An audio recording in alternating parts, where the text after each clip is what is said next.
क्या आज सवाल पूछने पर आवाज दबा नहीं दी जाती?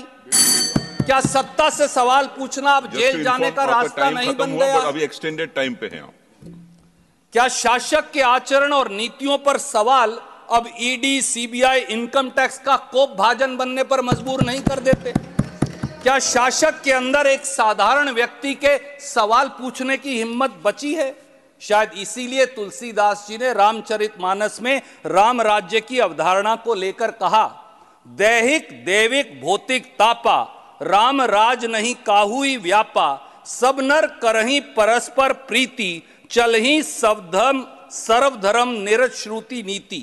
अर्थात राम राज्य में किसी को तकलीफ नहीं होगी, न बेरोजगारी थी, न महंगाई थी, न संस्थाओं का दुरुपयोग किया जाता था। इतना ही नहीं, सभी धर्मों के लोग परस्पर सद्भाव से रहते थे। क्या वर्तमान सत्ता और उसके शासक इस सद्भाव और सदाचार पर खरे उतरते हैं? मैं ये उनके विवेक पर छोड़ता हूं। सभापति जी, महात्मा गांधी भगवान राम के सबसे बड़े उपासकों में से एक थे। उनके प्रिय भजन रघुपति राघव राजा राम, ईश्वर अल्लाह तेरे नाम, सबको सन्मति दे भगवान, ये आवाज आज भी हमारे कानों में गूंजती है। 1929 में उन्होंने पत्रिका यंग इंडिया में लिखा था, एंड आई कोट, राम राज्य का प्राचीन आदर्श निसंदेह सच्चे लोकतंत्र में से एक है, जिसमें सबसे कमजोर नागरिक बिना किसी कानूनी कार्यवाही के त्वरित न्याय के लिए प्रति आश्वस्त हो सकता है। क्या आज का शासन महात्मा गांधी की राम राज्य की इस परिकल्पना पर खरा उतरता है? मैं ये उनके विवेक पर छोड़ता हूं। सभापति जी, उत्तर भारत, खास तौर से हरियाणा में जब हम एक दूसरे को मिलते हैं तो राम राम कहते हैं। लक्ष्मण जी भी कह रहे थे। इस 2 बार राम के उच्चारण का मतलब क्या है?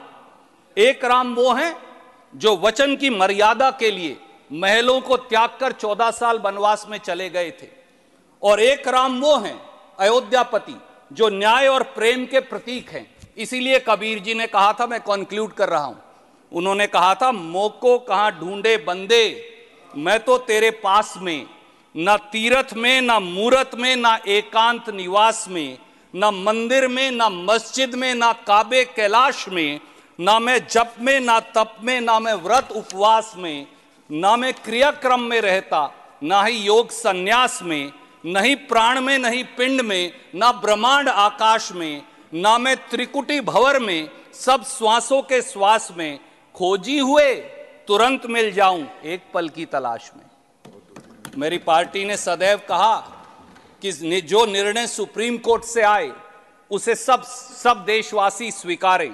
सुप्रीम कोर्ट के 9 नवंबर 2019 के निर्णय के अनुसार श्री राम मंदिर का निर्माण हुआ है, इसका सह सम्मान है, पर यह भी जान लें कि राम प्रेम है, न्याय है, सहिष्णुता है, सदाचार हैं, आदर्श हैं।